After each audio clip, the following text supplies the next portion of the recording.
Good morning, YouTube family. I'm putting another glove on with my teeth. Hang on.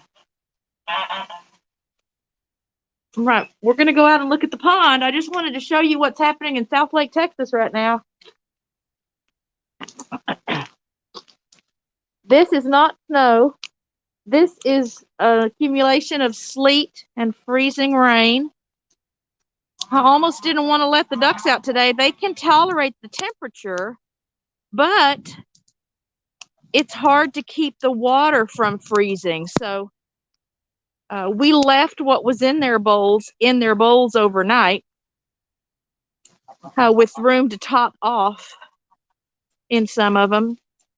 But everything is so frozen. Night before last, we covered up this. There's a big bowl of water over here.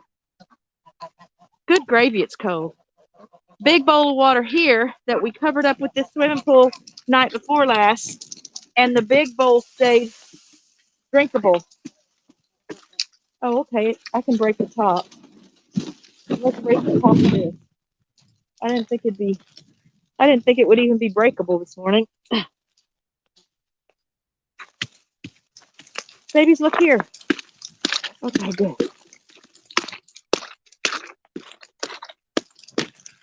It won't be long before that's frozen, though, because it's just that cold here.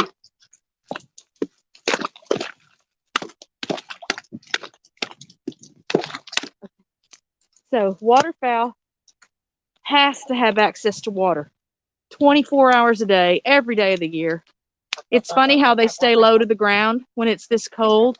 So the snow and ice and things like that really must be good insulators.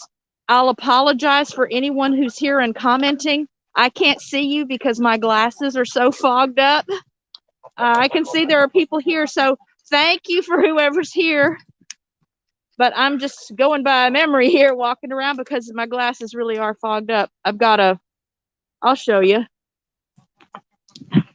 I have a scarf around my face because it's just that cold. Have I said it's cold yet? It's cold. I think we're at about 27 degrees right now.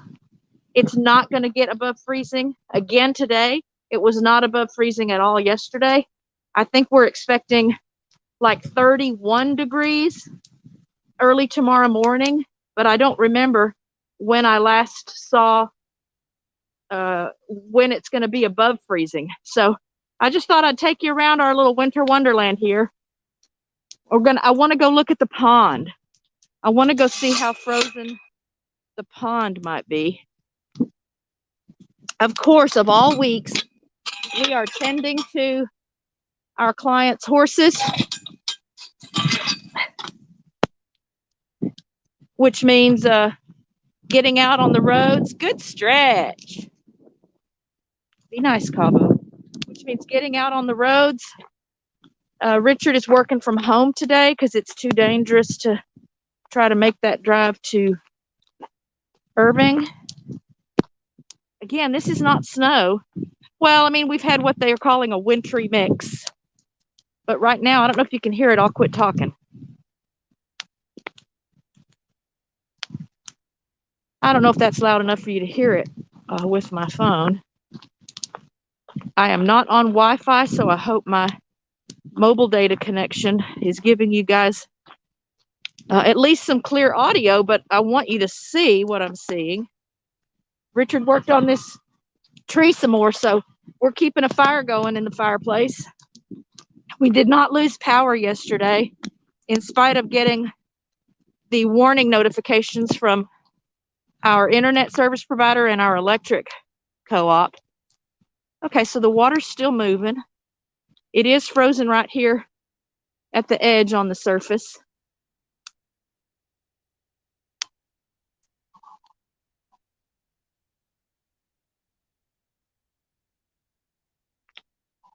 It looks nice, but I don't like having to be out in it. Cross your fingers for me that I don't slide down this hill coming off the berm. I need some golf shoes or something spiky. Do soccer shoes have spikes in them? Again, apologies if You're in the chat. When I raise my glasses to be able to see the ground to make sure where I'm walking, I can't see because I don't have my glasses on. So just thank you for, woo, yeah, that's slippery. Thank you for all that are here. Oh my gosh.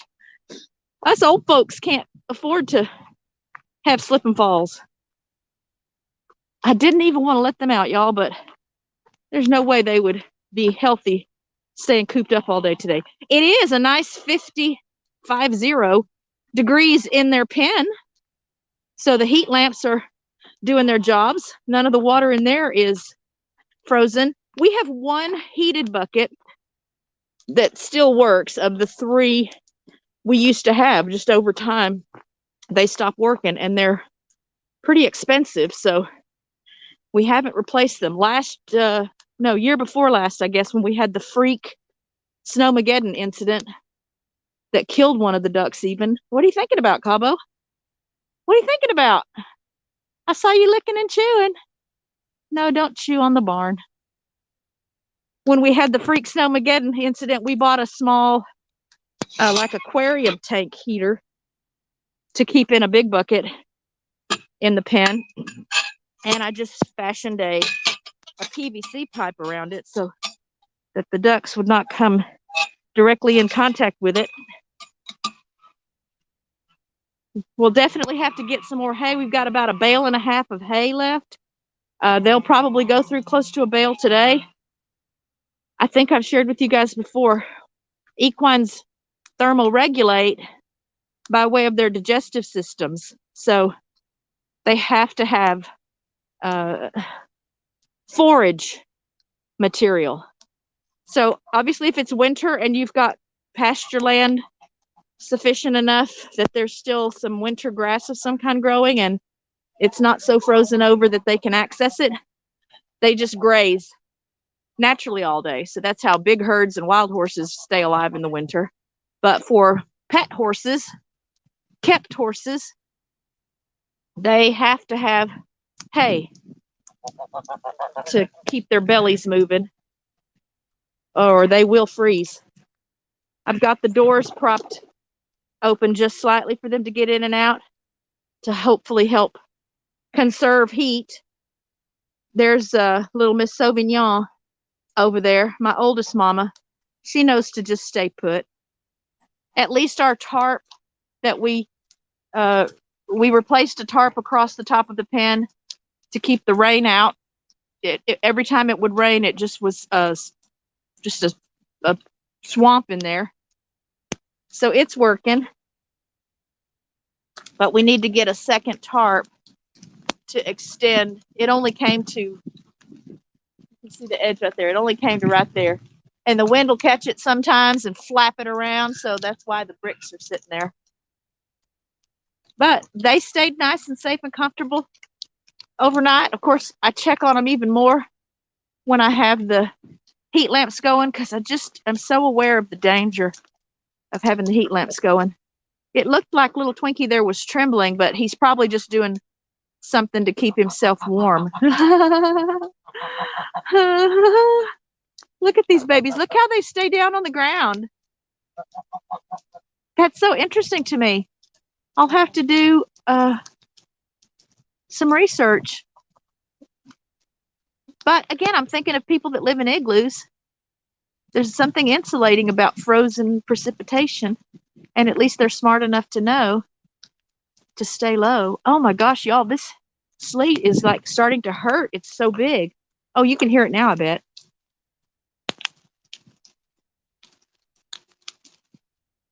We had thunder to go with the snow. With the sleet just a little while ago. So I've got a couple of scared dogs in the house. Our boarder Gucci was supposed to go home today. She spends the night on Monday nights and goes home on Tuesdays, but her mom is going to let her stay here another night or two so she doesn't have to get out on the roads to pick her up. But as I've said before, she's virtually a family dog at this point because she's here so often. I have to close this. I don't mind the flock getting on the back porch, but sometimes when we let the dogs out, sorry about the weird angle. Sometimes we'll let the dogs out and we don't realize that there's a flock member on the back porch. And that's just kind of stressful because you never know when a dog's prey drive is going to be triggered because he's surprised by a sudden movement. We didn't have to worry about it, over years and years. We didn't have to worry about it with Serena's never bothered the flock, and Cooper never bothered the flock, but Bandit had a very high prey drive. And it took some work to get him to understand that these were family members. He did grow to a point where he would help me herd him in at night, and I could trust him around him. But again, it's still instinct, and you never know if instinct is going to overcome conditioning. But I hope you guys are staying warm wherever you are. If you did not catch the premiere of our new series, This and That with Rich and Kat, please check out the first episode that went up last night.